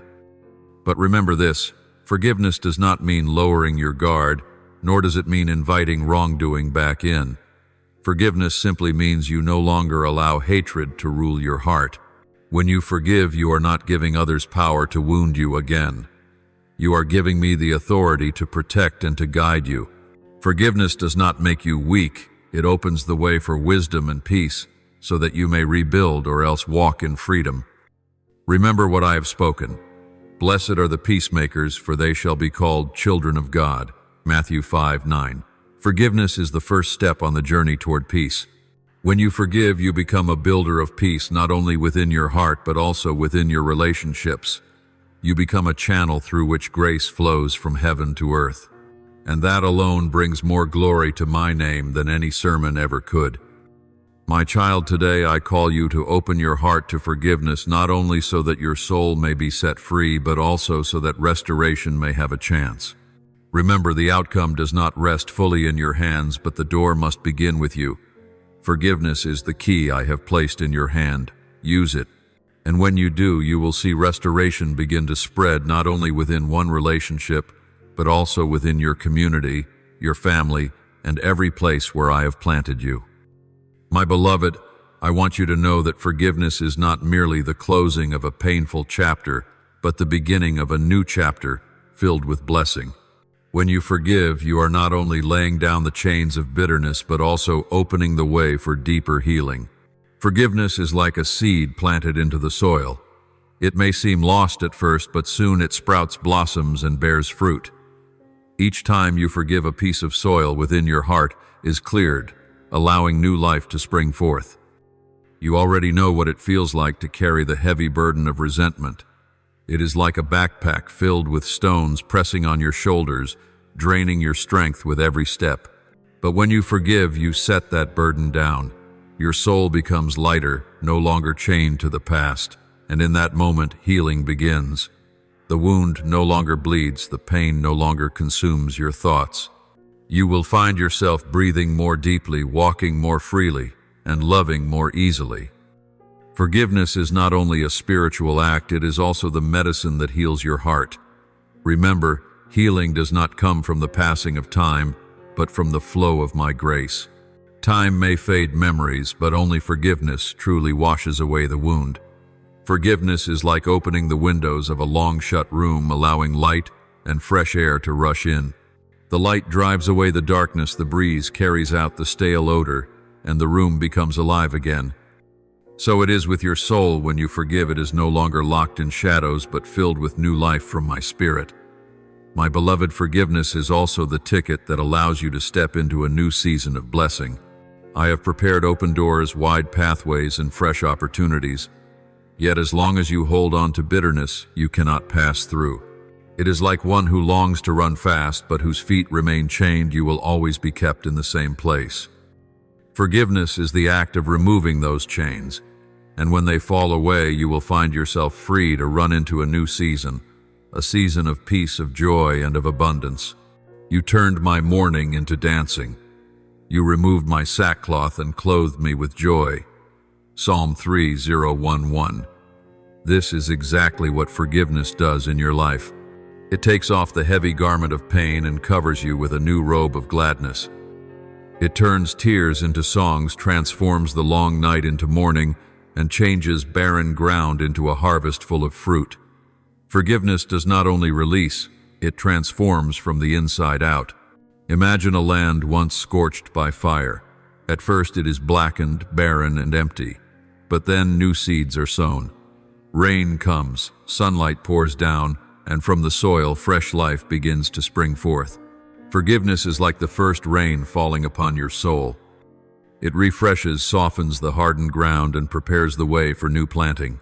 And I promise you that season will yield blessings far greater than what you thought you had lost. My child, many times you think forgiveness is for the benefit of others. But the truth is, forgiveness is first for you to step into the blessings I have already prepared. You cannot enter a new season while clinging to the remnants of the old. You cannot receive fresh grace while your heart is still full of old bitterness. Forgiveness is the act of opening your hands, laying down the old and receiving the new. And I am always ready to pour out blessings when you are ready to open your hands. My beloved, the new season is not just a vague idea, it is a reality I have prepared. A season of deep peace, such as you have never known. A season of joy that does not depend on circumstances, but flows from my presence. A season of spiritual elevation, where you will be used to encourage, to strengthen, and to bring healing to others. And it all begins with one decision: to forgive. Remember this. Forgiveness is not the end of the story, but the opening of a new chapter. It does not make wounds vanish in a single day, but it paves the way for healing step by step. And with each step in healing, you move closer to your season of blessing. Forgiveness is the door, healing is the journey, and blessing is the destination. Be courageous to open that door, to walk that journey, and to taste that destination. My child, today I encourage you, do not let bitterness imprison you for another day. Forgive. Do not let the past define you for another hour. Forgive. Do not let the voice of pain drown out the call of destiny. Forgive. For when you forgive, you do not only set others free, you do not only release yourself, but you also step into the blessings I have long awaited to give you. My beloved, I want you to see trials in a new light. They are not only for shaping you, not only for refining your faith and revealing my strength in you, but also as instruments I use to sift the relationships around you. For not everyone close to you is truly sent by me. Not every friend, companion, or supporter is a gift from my hand. And I use trials to expose this, so that you will no longer be deceived by appearances. Look at the fire. When gold is placed in the furnace, all impurities melt away and are removed, leaving only what is pure. In the same way, when you pass through the fire of trials, relationships not grounded in truth and love will fall apart. Some will stay only while you succeed, but when you stumble, they depart. Some cling to you for gain, but when the gain is gone, so are they. Trials do not create betrayal, they simply reveal what was already in the heart. And this itself is my mercy, for I do not want you to carry false relationships into your journey of destiny. My child, there are times when you suffer because you lose those you thought would stay by your side forever. You cry and ask, why did they leave me when I needed them most? But beloved one, understand this, I allowed it to protect you. For if they had truly been sent by me, they would not have abandoned you when the storm arose. Trials reveal who loves you for who you are and who only sought gain from you. Trials expose who is faithful and who is temporary. And though the loss pierces your heart, it is a necessary cleansing so that you may walk more lightly into your destiny. Remember that my son also experienced this. When he performed miracles, the crowds followed him in great numbers. When he broke the bread, many gathered around him. But when he spoke of the cross, when he entered the road of suffering, many turned away. Even in his most urgent hour at Gethsemane, his closest disciples fell asleep. And when he was arrested, most fled. Trials did not only reveal the faithfulness of my son, but also uncovered the true condition of the relationships surrounding him. So then, my child, why do you think you would be exempt from this beloved one when I permit trials to come? I am not only concerned with your personal growth, but also with the circle around you. For I know that destiny is never a solitary journey. You will need companions, but not everyone is worthy. Trials are like a mighty wind blowing through a forest. Shallow-rooted trees fall while deep-rooted trees remain standing. In the same way, in seasons of storm, shallow relationships will drift away while true ones will endure. And when the dust of trial clears, you will see who I have sent to walk the long road with you. Do not grieve when some are no longer by your side. Their absence is also an answer to the prayer you once prayed, Lord, keep me from what does not belong to you. I answered by removing false ties, so you would no longer be dragged away from your destiny. Yes, you may feel lonely for a time, but that loneliness is only a temporary space, so that I may bring the right people into your life. And those people will not come for reputation or gain, but because they share in the same divine purpose. Remember this: the refining is not to strip you of what is precious, but to prepare you for true riches. It is not to leave you alone, but to grant you pure companionship. It is not to weaken you, but to strengthen you with those who truly walk beside you. Trials do not take away what is valuable, but only remove what only seemed valuable yet held no real worth. And when the dust of testing has settled, you will discover that what remains are gems, lasting relationships I have appointed to uphold you and walk with you through the whole journey. My beloved, after I have refined your relationships through trials, I want you to clearly discern which connections are truly ordained by me. For you must distinguish: not everyone who smiles at you is truly for you. Not everyone who stands in the sunshine will remain in the rain.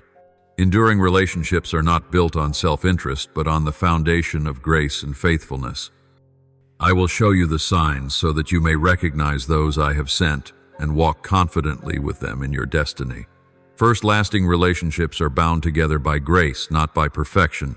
Those who truly belong with you will not abandon you when they see your weaknesses. They are not looking for an ideal image, but they see your true self and still choose to stay. They know you are not perfect, and neither are they, but grace allows both to grow.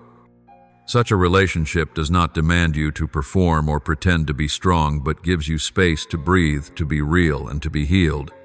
When you fall, they do not mock you, but reach out their hand. When you are weak, they do not exploit you, but pray for you. This is the first sign: grace covers rather than judges. Second, lasting relationships are marked by faithfulness. Faithfulness means they are not only there in times of ease, but also in hardship. They do not vanish when storms arise. Faithfulness is not a flowery promise, but steady presence.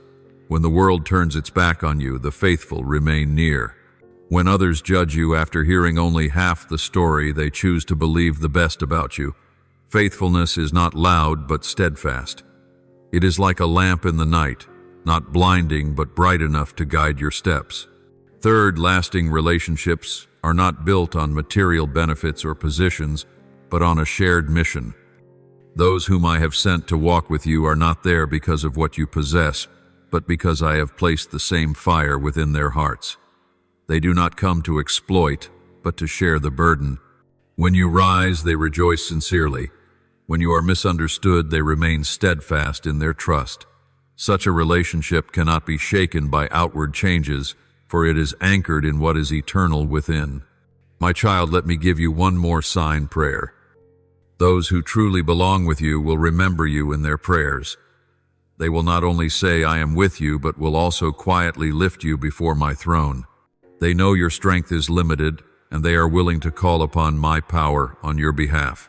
This is the clearest evidence that their bond with you is not only emotional but spiritual.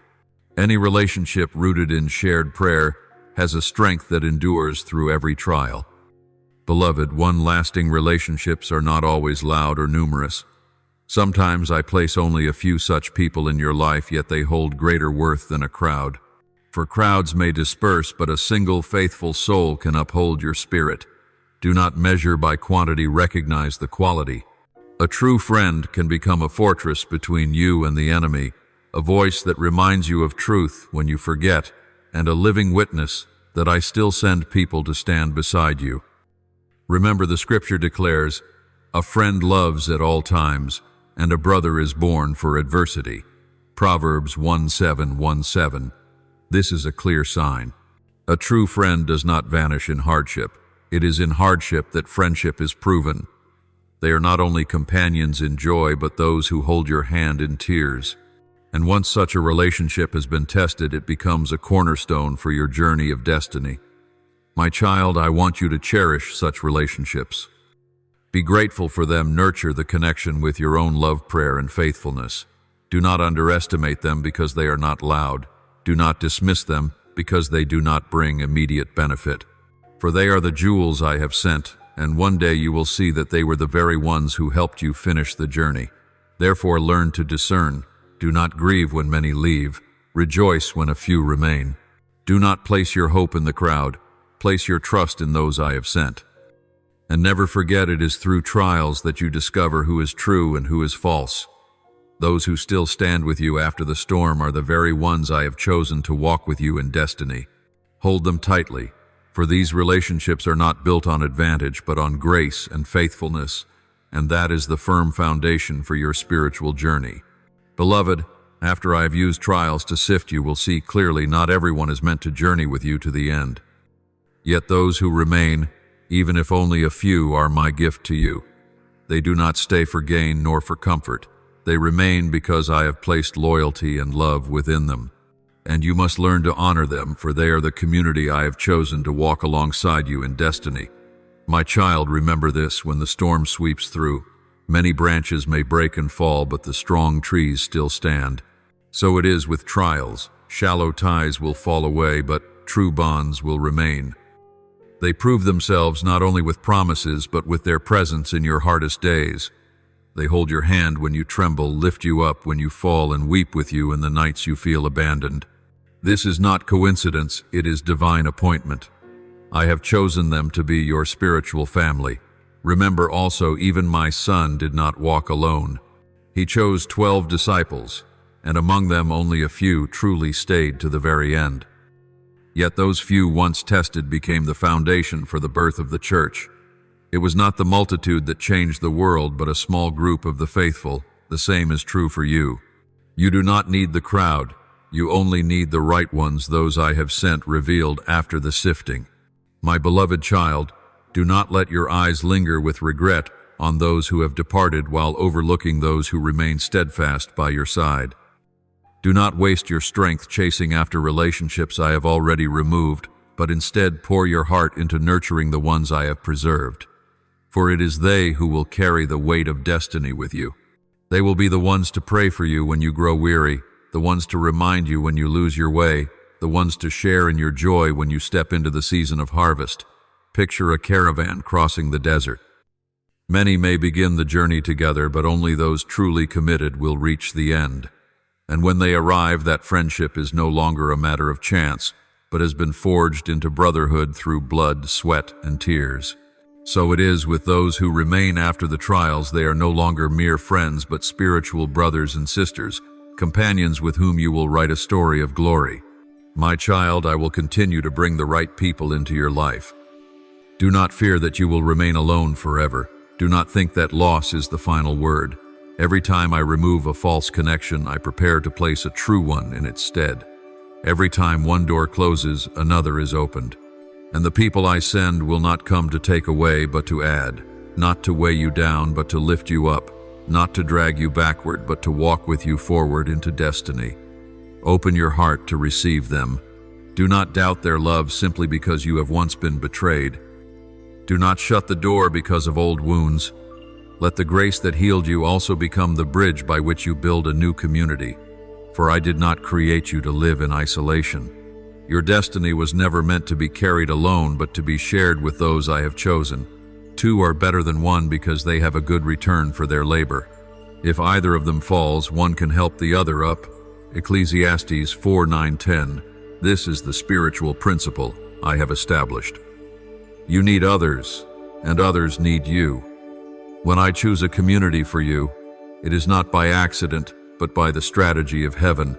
You will find that these people are the answer to your prayers, the compensation for your losses, and the living proof that I have never left you to walk alone. My beloved child, from now on, learn to be grateful for and to treasure the community I have preserved around you. Do not take their presence for granted. Love them, pray for them, and lift one another up. Remember, your destiny is not merely a personal story, but a collective journey. And I have appointed the right people to walk with you, not according to your choice, but according to my wisdom. My beloved, I want you to know that every trial you have endured has never been in vain. I did not permit the fire to touch you in order to destroy you, but to refine you. I did not allow the storm to sweep over you to make you fall, but to reveal my power in keeping you firm. And when the season of testing ends, I do not return you to the starting point, but bring you to a new position in your sacred journey. My restoration is never just a replacement. It is always an elevation. Look to the example of Joseph. After years of betrayal, being sold into slavery and imprisoned in darkness, I did not merely release him to live as a free man. I raised him to be the governor of Egypt, a vessel through whom an entire nation would be saved from famine. His trial did not end in mere restoration, but in exaltation. Or consider Job. After losing everything, he was not simply restored to what he had before, but was blessed with twice as much. This is how I work. I do not only repay, I multiply. And you too will see this unfold in your life. My child, picture this. A potter places clay upon the wheel. He does not allow it to remain in its old form, but presses, reshapes, even breaks it apart to mold something new. The process may seem painful, yet in the end, the clay is not simply restored to what it once was. It becomes a vessel, more beautiful, more useful, and of greater worth. So it is with the trials in your life. When you pass through them, you will not only be healed, but you will become a more precious instrument in my hand. Beloved one, I do not only desire for you to rise from the ruins, but to walk upon a new and higher foundation. Through the trials you have learned humility, patience, and trust. These very things become the treasures you carry into a deeper level of communion with me. If before you knew me as your Redeemer, then after the trial you will know me as your Keeper. If before you knew me as your Provider, then now you will know me as your Restorer. Every trial reveals a new facet of who I am, and it is this unveiling that draws you into greater maturity in your spiritual journey. Do not think, my child, that restoration means returning to the way things once were, for I do not will you to live as before, but to live renewed. After every season of brokenness, I grant you new wings to soar higher and farther. After every season of loss, I open doors you had never imagined. After every season of tears, I plant within you a joy that no one can take away. This is the principle of my kingdom. Those who sow in tears shall reap with joy. Psalm 1265. Believe this, my child. My lifting up is not merely a reward, but a divine arrangement. I have decreed that you will not remain forever in the valley. You are trained in the valley, but your destiny is the mountain peak. You have learned to stand firm in the dark, but your destiny is to shine in the light. I have allowed you to endure seasons of hardship, not to imprison you, but to prepare you. And now, as that season comes to a close, you will see me opening a new chapter, the chapter of elevation, the chapter of glory, the chapter of a closeness with me like never before. My beloved, I do not promise that after the trial you will never encounter difficulty again, but I do promise that you will walk at a higher level. You will perceive with greater clarity, discern with sharper wisdom, and love with deeper compassion. You will no longer be swayed by accusations nor tremble under judgment. Instead, you will stand secure in the identity I have given you, knowing that trials only reveal more clearly who you are in me. And it is this that raises you not by fame, but by spiritual depth. Prepare your heart, my child. After seasons of testing, I am bringing you into a new place, a place where your voice becomes an encouragement to others, a place where your painful experiences are transformed into treasures to share, a place where you no longer only receive but begin to give. I have turned what once caused you to fall into the very platform that launches you upward, and now you are no longer merely a survivor, but a living witness to my transforming power. Beloved one, when I raise you up after the season of trial, I want you to remember this. The lifting is not for you to become great in the eyes of men, but for my glory to be revealed through your life. For everything I do has but one purpose, that the world may know I am the Lord, mighty, merciful, and faithful. If elevation makes you the center, then it has strayed from my design. But if elevation leads others to see and praise me, then you have fulfilled the divine purpose. Mark this well. My child, to glorify yourself is to seek the light for your own gain, but to reveal my glory is to reflect that light back to the giver. You are like the moon, it has no light of its own, yet when it turns in the right direction, it reflects the sun's brilliance into the night. So it is with your elevation. It is not given for you to boast of your strength, but so that others may see my light through you. When they ask, how did you stand firm in the storm? The answer will not be your strength, but my faithfulness. Remember Joseph. When he rose to be governor of Egypt, he did not say, this is the result of my own doing. He declared God intended it for good to accomplish what is now being done, the saving of many lives. Genesis 5:20. His destiny was not to satisfy personal ambition, but to display my plan. In the same way, when I lift you up, it is so that your life story becomes a mirror through which others behold my goodness. My beloved child, I know the temptation of pride. When you are restored, when you begin to enter a new season of success and blessing, the enemy will whisper, you have done this, you deserve this, this is your achievement. But you must remember that every accomplishment you have is by grace. It was I who kept you in the midst of trials. It was I who upheld you when you were about to fall. It was I who opened doors when every door seemed shut, and it was I who turned sorrow into opportunity. Without me, you could not stand where you are now. Therefore, this elevation is never to exalt you, but to reveal me. Think of an oil lamp. The flame does not sustain itself. It burns only because of the oil poured into it. When the oil runs out, the flame dies. So it is with your life. The light you carry does not come from yourself, but from my Spirit.